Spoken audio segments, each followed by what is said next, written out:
Assalamualaikum warahmatullahi wabarakatuh. Perkenalkan, saya Sadan Fitrani dari S1 PJJ Teknik Informatika Universitas Cyber Asia. Di sini akan mereview jurnal internasional untuk memenuhi tugas UAS mata kuliah Natural Language Processing.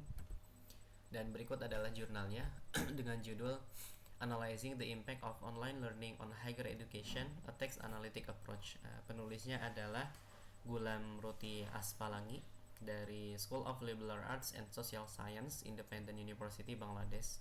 Dan ini termasuk ke dalam International Journal of Information Technology and Computer Science Applications dengan PISSN sekian, dan AISSN ini volume 02 nomor 02 page-nya 33 sampai 40. Ini dipublish pada 10 Mei 2024. Latar belakangnya adalah pandemi COVID-19 memaksa pendidikan tinggi beralih ke pembelajaran daring ya, dan hal ini berdampak kepada penurunan performa akademik dan tingkat kegagalan siswa. Nah, institusi kesulitan memantau perilaku siswa dari data yang tak terukur, misalnya LMS, media sosial, email. Nah, teks analitik dan NLP ini dibutuhkan untuk menganalisis data ini dan mendukung pengambilan keputusan berbasis data.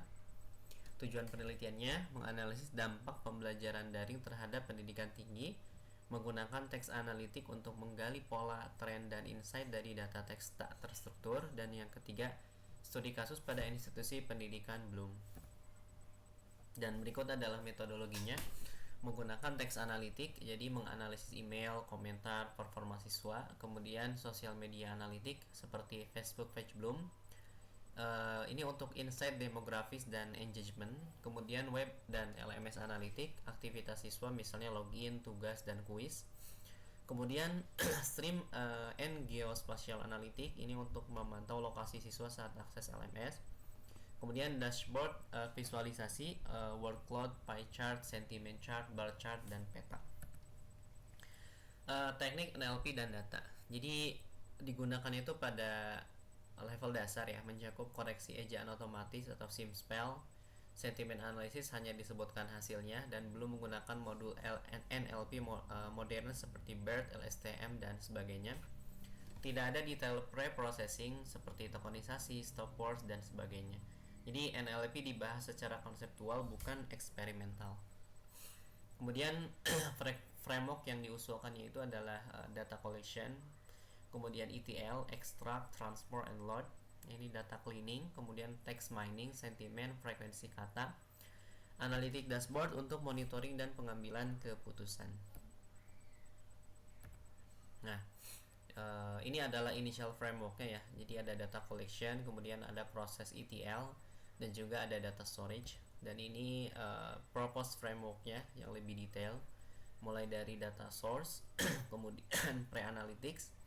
Ini ada proses data integrasi, kemudian ada analytic modelnya menggunakan machine learning dan data analytic knowledge processing.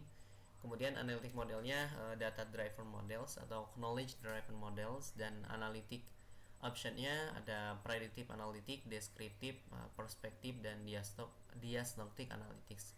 Dan ini adalah analisis outcome-nya ya. Berikut adalah beberapa gambar terkait analytic dashboard ya. Ini ada progress students, kemudian location dari studentnya. Di sini ada Malaysia yang terlihat ya, Pahang, Kuala Lumpur, Medan, Sumatera Utara. Kemudian ini ada progress by subject code, dan juga ada count of student ID by sentiment ya. Ada negatif, netral, dan positif. Positifnya lebih tinggi ya. Oke. Tantangan yang dihadapinya, volume data tinggi tidak efisien jika diproses manual, dan masalah ejaan dan kesalahan input data siswa, perlindungan privasi dan transparansi data, serta ketidaksesuaian antara keyword dan makna dalam pencarian teks. Kelebihan jurnalnya menggabungkan berbagai pendekatan analitik, kemudian visualisasi data mendukung insight yang mudah dipahami, topik sangat relevan dengan isu pendidikan pasca pandemi, menyediakan solusi praktis untuk pengambilan keputusan institusi. Kekurangan jurnalnya tidak menyajikan eksperimen NLP secara teknis atau metrik evaluasi, tidak menyebutkan algoritma klasifikasi, model prediksi, atau uji coba, dan NLP hanya dibahas di permukaan, dan kurangnya data teknis seperti dataset, tools, libraries yang digunakannya. Dan rekomendasi pengembangannya, jadi integrasi NLP modern seperti BERT, LDA, NER atau topic modeling. Buat pipeline NLP untuk cleaning, tokenization, sentiment, klasifikasi, dan tambahkan evaluasi seperti akurasi, precision, recall, serta gunakan dataset nyata dan tampilkan hasil eksperimen. Kesimpulannya, teks analitik di jurnal ini memberi peluang besar untuk meningkatkan proses pendidikan daring, namun pendekatan LP masih dangkal ya dan belum implementatif, serta jurnal cocok sebagai dasar framework tapi belum kuat sebagai kontribusi teknik NLP. Baik, terima kasih. Wassalamualaikum warahmatullahi wabarakatuh.